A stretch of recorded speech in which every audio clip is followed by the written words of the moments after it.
Hello everybody, my name is Raccoon Bro, and welcome back to another reaction video. As you can see, the environment is a little bit different this time. I am finally in my apartment, and that means I will be going full force on progress with videos for this channel. Things are going to be kicked back into high gear, I assure you all, and I figured it would be good to start us all off with yet another Death Battle reaction video. And I have been looking forward to this one for a really long time. It's Red Team versus Blue Team. Oh, Red versus Blue is my favorite web series, without question, no contest. And when they announced Red versus Blue, I knew that there were going to be some people being like, oh, another Red versus Blue, and it's just the same series. Oh, this is so boring. But you know what? I don't care. I don't care. I love this show so much that I honestly do not care. I am here because I am a fan of the show, and I'm going to enjoy every second of this. I know I will. I can't wait. Especially since, oh my gosh, we have been waiting so long for this one. It got delayed, and almost as many times as my apartment got delayed. So, with all that being said, let's get into the mayhem.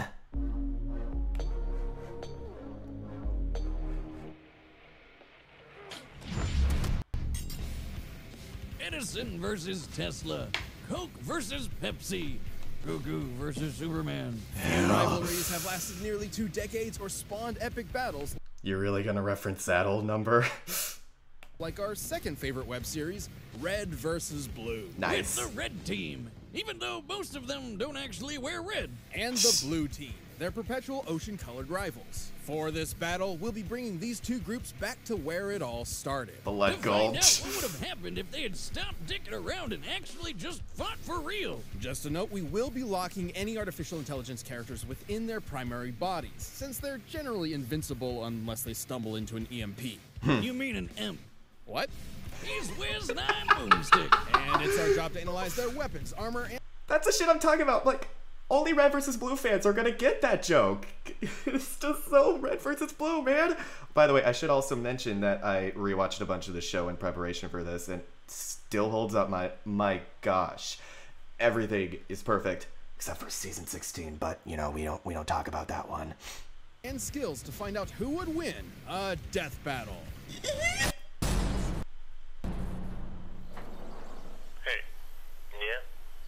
You ever wonder why we're here? All the time. Not long from now, in a galaxy theoretically exactly where we are, humanity goes to war with an alien covenant. So the United Nations Space Command came up with a ton of plans to win, and one of those was called Project Freelancer. Essentially an experiment using AI to create invincible super soldiers. In order to fabricate scenarios to train these highly advanced warriors, Freelancer opted for a, unique approach. Yeah. Dumping a bunch of losers in a box canyon and telling them they're at war with each other. Enter the Red Team. Plan so crazy, Dick it Simmons, just might Dexter work. Griff, Franklin Delano Donut, Lopez the Heavy, and their leader, Super Colonel Sarge. Yes, that is his full name and rank. Whose actual name is like 57 syllables and has an emoji symbol in it. You know how they say prejudice is taught, not born? Well, they haven't met Super Colonel Sarge, who I bet was screaming how much he hates blue the second he popped into the world. Yeah. Attention, Blue Team!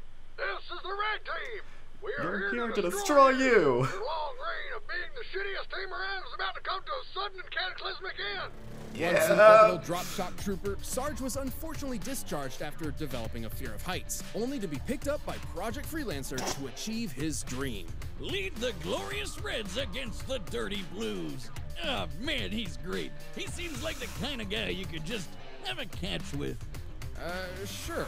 Sarge may be an unorthodox leader, but he knows his men very well. Hey, he's good enough to keep dorks like Griff and Simmons around for 17 seasons, and those two spend a lot of time together. It's a complicated relationship, though you may be surprised at their capabilities. Simmons may be a brilliant geek, like myself, but he proves stereotypes wrong by changing his armored suit in just 4 seconds. Well, how about this? How did you change so fast? I've always been a fast changer. Mjolnir armor is designed to be applied by Spartans within I have a feeling that considerable Toon few Force minutes. is gonna come into This play. would imply Simmons is 90 times faster than the average super soldier. He's also technically a cyborg, but everyone forgets that these days. Meanwhile, Griff is the laziest member of the team, who only cares about pizza and Oreos. He's my favorite. He's also been hit in the nuts more times than I can count, and he's still standing today. That's some balls of steel right there. So he will have the Griff shot. Very interesting. Then there's Donut. Easily duped, but always a joy. He's clearly identifiable by his lightish red armor. Was your eyes going bad? That's pink. Magenta. Donut Lightish has shown red. incredible tenacity. He was once shot through the chest, causing his armor to lock up, and was left bleeding out on the ground for over a year, but he got better. And he's got the best throwing arm around. He threw a grenade halfway across the canyon. Which is over 1,500 feet long. And last of all is the team robot who hates everyone. Lopez. Hola. Hey, that robot looks like Lopez. No matter how many times they rebuild him, they can never figure out how to fix that language setting. Oh well. The Reds carry a standard Spartan assortment of magnums, battle rifles, and SMGs. But if I had to pick one weapon of the bunch, I'd have to go with Sarge's trusty shotgun. Seriously? The weapon with the shortest range? Wiz, how long have we known each other? Have you never looked at my leg before? Besides, an effective range of 45 meters is almost the length of an Olympic swimming pool. Watch your back, Michael Phelps. I know how to beat you now. Of course, we can't forget their hallmark vehicle, the Warthog. You mean the Puma? AKA Chupa Thingy. This Yeah. 3-ton supercar tops out at 78 miles per hour and is heavily armored. Well, it's supposed to be. Somehow the Reds always find new ways to break the thing. Lucky that Sarge is a good mechanic. And you know what they say, Wiz? Good mechanics make for good fathers. But what I find most baffling is that, for some reason, these low-life dimwits have been given the most state-of-the-art Space Marine armor in the galaxy. Oh yeah, the Mark VI Mjolnir suit. Oh, I am loving this music right now. Very funky. Mjolnir. Gesundheit, titanium plating, energy shields, hydrostatic gel, liquid metal crystal. These babies can take one hell of a beating. Apparently strong enough to withstand the blast of a 50-megaton bomb. Yep. Gotta love it when a bomb goes off that's so big, you think it sent you to the future. Oh my gosh, look at all of that. Sort of one Blood Gulch by technicality. Yeah, that is true. Good times. But when push came to shove, the Reds banded together to take down Somehow one of the burnt down a deadliest water warriors in the park. galaxy, the Meta. Despite all logic and reason, the two pillars I hold most dear, I am forced to admit these morons have proven to be a mind-bogglingly impressive team. I'm not ordering you to go. I ain't even asking. God, I love this moment so You much. do what you gotta do, Private Griff. I'll go get my car keys. All right then. Let's move. Oh, this is such an awesome moment. I love Sarge so much, man. Oh, blue team's time though. The blues. They're not just a great way to sing out all those complicated, messed up feelings you keep down about being fatherless. They're the second half of this epic. But, you know, singing blues would be perfect for this team. They've been through a lot. Maybe true. Unlike the Reds, they've suffered numerous casualties and are constantly plagued by Project Freelancer's experiments.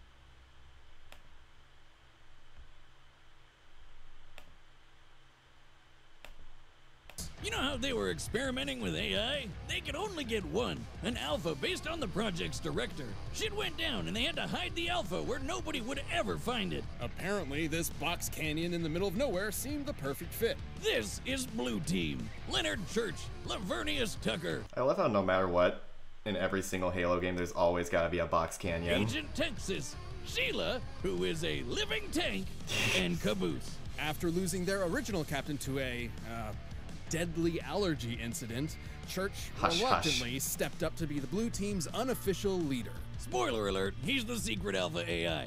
I don't know what makes him so special though. He's a cranky asshole who's terrible at literally everything he does. He doesn't even know he's an AI. He thinks he's a ghost. But remember that 50-megaton bomb? Church's team all survived it too, including himself, while it was inside his own body. What the hell? Tucker wants you to think he's a ladies' man. However, after careful, painstaking analysis, we have determined that he has very little game, being that his most frequent hookup is a rock. He's kind of a badass, though. He stabbed the meta, Shoryuken to Cyclops in the balls, and held off Such a small weird army moment. of mercenaries by himself. He even wields a kick-ass energy sword that only works for him. But for the biggest badass of the bunch, look no further than Agent Texas. Yeah, this is the thing I'm concerned about. Like, how the hell is Red Team gonna fight Tex? Like, that's what I'm thinking. Tex is an anomaly. She's not really a blue, but a freelancer assigned to the team through circumstance. Yet she's also not really a freelancer, but a robot duplicate hosting an artificial intelligence fragment split from the alpha as a clone of the director's late wife, Allison. Yeah, Doug, guys, how'd you not see that coming from when the show started? Unfortunately, Remember when the Tex show was just fragment about a bunch is of guys specifically based being on the memory of Allison's box death canyon? and the concept of failure. This means that Tex is literally programmed to fail. Now, this doesn't mean she can't win fights or that her team can't succeed on missions. It's more of a personal defect. It sure hasn't stopped her from kicking some serious ass. Tex was number one on the seriously? freelancer leaderboard, easily caught this giant crate, and could even flip over Sheila. You know, the 66-ton tank with a mind of its own? The perfect companion for Caboose's team killing spree. You all know Caboose, the funny fan favorite who can get you to quote everything he says. And he's really dumb. Yeah. Hey, speak of the dummy. Hey, dummy. Perfect timing. As this battle will be in Blood Gulch, the usual teleportation units will be in place. The Blues have used these teleporters frequently with varying results. They get covered in black stuff. Certainly. What could go wrong? Teleportation is instantaneous, as you can see. Uh-oh. You totally killed him, didn't you? Probably. Aside from Tucker's kick-ass lightsaber, the Blues carry pretty boring weapons. I mean, they don't really need much when they have a robot ninja on their side. Yeah, Church pretty does much. have a cool sniper rifle, but he really sucks with it. Which sort of makes sense. Unlike everyone else, Church never experienced any training or combat before Blood Gulch. You know, that explains a lot. Even without specialized weapons, Blue Team has a few aces up their sleeves. Agent Tex carries an additional AI fragment, Omega, I prefer O'Malley. the fragment of the Alpha's rage. With it, she can use extra enhancement gear, such as a cloaking device. It also affects her personality. Oh, I cannot believe Tucker birthed a baby. Oh, I cannot imagine what that must have been like for him. Quite literally transforming her into a vicious killing machine. He can also pop out of her head and possess other people like a ghost. But remember, we're locking AIs to their bodies because that is super overpowered. Even though Tex has shown incredible feats of strength, Caboose is surprisingly even stronger. Seriously. While there may be some discrepancy in Tex's different bodies, Washington strongly implied the robot kit provided was specially designed for the Alpha AI should he lose his body, an identical process to what the Beta AI went through. In a robot body identical to the one she used to flip Sheila, Tex was unable to lift Andy the Bomb, while Caboose could do so for extended periods of time. And after entering an alien temple, With his back, no Santa, less. Don't question it. Santa. Increased gravity by 10-fold, and Caboose didn't even notice. I remember a certain Saiyan struggling to do something Oh, like that. shit. I mean, I guess this means Caboose is better than Goku. Stop it. Don't you dare open those floodgates. I'm kidding, you idiot. Still, Caboose was strong enough to defeat a bunch of Tex clones all at once. It's like they say, it's God's way of compensating. Unfortunately, the Blue Team has a tendency to get in way over their heads, often losing team members in the process. But somehow, some way, they always come back together. They're a good team in a weird, stupid way. Sheila, shut him up. Son of a bitch! All right, the combatants are set. We've I run the data through am all going to be possibilities. very surprised if Red Team wins this one. So, I think Blue Team is the safe bet here. Okay, why did we bring the flag out here? Because it's supposed to rain today. You have to remember. I'm very to take curious the who they flag got to outside voice when it Caboose for rains. this. That is right. What's a flag got to do with rain? Wait, As do you far think as the I flag could is an tell from the umbrella? preview, Caboose, everyone have else you ever sounded the seen an umbrella same. before? But I'm very curious who they got to do Caboose. Yoink. Suck on that, Blue! Yeah, suck it, Blue. I miss Joel, Stop it. man. Like, I'm gonna be honest, I miss that man very dearly. The teleporter never worked. Now come on, let's. Wait, where's Caboose? Alright, here we go. Great work for that fake weather report, boys. That's the kind of fake news I like. What fake weather report? I can't wait to get the new stuff. I've rewatched this preview over and over and over again, It's a So red in I'm red. so excited to see the choreography. On the gas, pronto! Yeah, I know. Yeah. Sheila, look out for that rock. Oh no, there's another one. Who put all these rocks out here? Watch out! In his cage, men! Stick around and hit him from behind, just like John Wayne would have done. No way. Those caves are amazing. Move over, numbnut! Oh man. Don't leave me out here. Simmons, here's the plan. We're going to use the Warthog as a battering ram. Oh, we are Striking getting. their rear engine, which will rupture and cause a It's almost time for some new stuff. Explosion! Excellent plan, sir. Except for Well, all of it. you know, maybe. Oh, that's a bigger clip than I thought. Oh! Do they survive this? Ooh. Jesus, what was that? Where's it? Simmons? Simmons. Here, blah. No. Simmons is dead. Oh no, a spider? Yeah! Who else wants a taste of this big D? Donut. No judging. End of the line, Reds. Dirty Blue, for the first time in history, you're exactly right. Today is a good day to die. Charge! Alright. Whoa, this is cool. Uh-oh. Like, what the hell are they gonna do against Tex?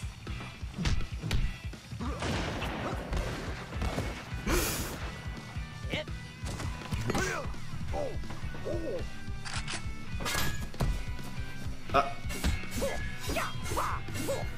Is he gonna get kicked in the nuts? Yep. Or punched. I was sort of right. Not today, Roboto! Oh man, this is.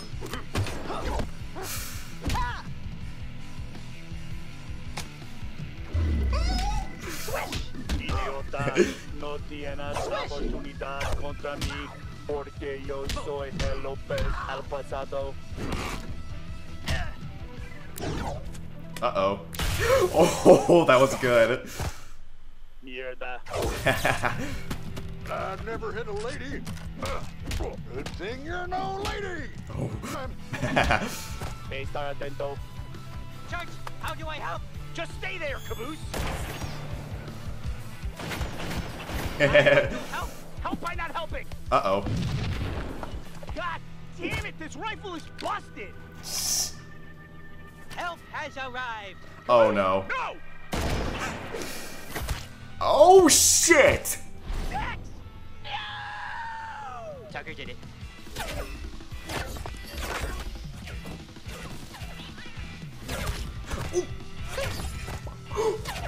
Son of This is it. Uh-oh. Well, should have seen that coming. Bluff. Oh hey. The flag is out. I'm very happy Caboose did not die. What a battle! Who knew weather was so important? As chaotic as the show, we all know. Okay, so the Reds had plenty going for them. They had brains and speed on their side with Simmons, and they had some epic firepower, but the blue team had the grit to overpower them. When it comes to physical strength, nobody on the red team came close to the raw power of Tex and Caboose. Flipping Sheila and lifting Andy made that pretty clear. Hell, Sarge even tried to lift Andy once and he couldn't do it. Yeah. Poor guy. Even with such charisma, leadership qualities, and Big Dad energy, you can't win them all. Speaking of which, it could be argued Sarge has more extensive military experience than anyone else. However, Tex's freelancer training was far more intensive than standard military issue. Just look at what she did to the Reds before. She's a monster. Not to mention she technically had 2 lifetimes of training, being a copy of Allison and all. Yeah, her lame programming meant she couldn't win the fight by herself, but her blue teammates picked up the slack. Tucker even got some freelancer training in too, thanks to Agent Washington, and could hold off a platoon of mercs all by himself. No one ever said he wasn't good at solo activities. Oh, and in the fight between tanks versus cars, tanks generally win. Yeah. I mean, that one's pretty obvious. The red team may have been extremely resilient, mostly thanks to aggravating stubbornness, but it wasn't enough to survive the stellar skill and the brute force of blue team. If only they could have read that they'd end up with a case of the blues. And that's even without releasing the obviously superior power of artificial intelligence. Oh shit. You know, dummy, you ever wonder why you're here? All the time. The winner is the blue team. I worked on RVB Zero. The first episode is up for free right now on roosterteeth.com. Check the link in the description. Who's next? That girl. Oh, cool. Wait a minute. I just realized it's another Marvel vs. DC. God damn it. Fuck me. You gotta be kidding me, man. Another fucking Marvel vs. DC. What? Fine. You know what? I don't care because this episode was too good for me to care. It was everything I hoped it would be, and I was right about Blue Team winning. The animation was so beautiful. Oh my gosh, that was some beautiful animation. And I love how anticlimactic all the deaths were, because I love these boys. I don't want to see them die horrifically. I appreciate that it was just like bleh. And oh, there were so many wonderful nods to the show, and it was clear that they had a lot of respect for Red versus Blue, and it was easy to tell. And it was so worth the wait. I'm very glad I got to watch this. So thank you all so much for joining me. I hope you all liked the video as much as I did. Be sure to stay tuned for the next video. Take care.